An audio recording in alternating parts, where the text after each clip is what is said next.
হঠাৎ কি হ'ল ফেচবুকৰ কিয় ফেচবুক তছলা হৈ পৰিল সমগ্ৰ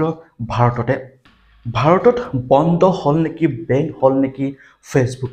কি কৰিব লাগিব কি কৰিলে আপোনাৰ ফেচবুকটো পুনৰ চলাব পাৰিব এই ভিডিঅ'টো শেষলৈকে চাব অধৈৰ্য নহ'ব যিমান পাৰে সিমান সকলোলৈকে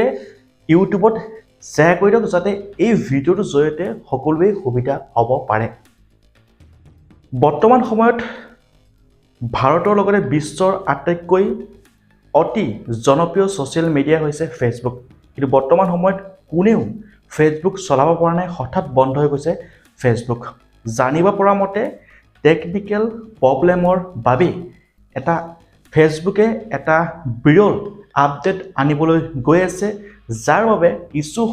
সময়ৰ বাবে টেকনিকেল প্ৰব্লেম হৈছে পুনৰ আপোনালোকৰ ফেচবুকটো চলি উঠিব কোনো ধৰণৰ ভাৰতত বেন হোৱা নাই বন্ধ কৰা নাই ফেচবুক বহুতে এতিয়া মিছা বাতৰি প্ৰকাশ কৰি আছে যে ভাৰতত চিৰদিনৰ বাবে বন্ধ হৈ গৈছে ফেচবুক গতিকে ভয় নকৰিব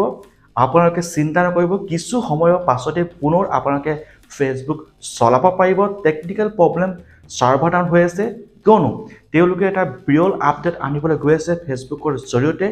কিছু সময় ধৈৰ্য ধৰক পুনৰ আপোনালোকে ফেচবুকটো চলাব পাৰিব ধৈৰ্য ধৰক আৰু এই ভিডিঅ'টো যিমান পাৰে সিমান সকলোলৈকে শ্বেয়াৰ কৰি দিয়ক যাতে সকলোৱে এই নিৰাশাৰ পৰা অন্তত বাচি থাকিব পাৰে আৰু মিছা বাতৰিৰ পৰা আপোনালোকে আঁতৰত থাকক ধন্যবাদ জয় অসম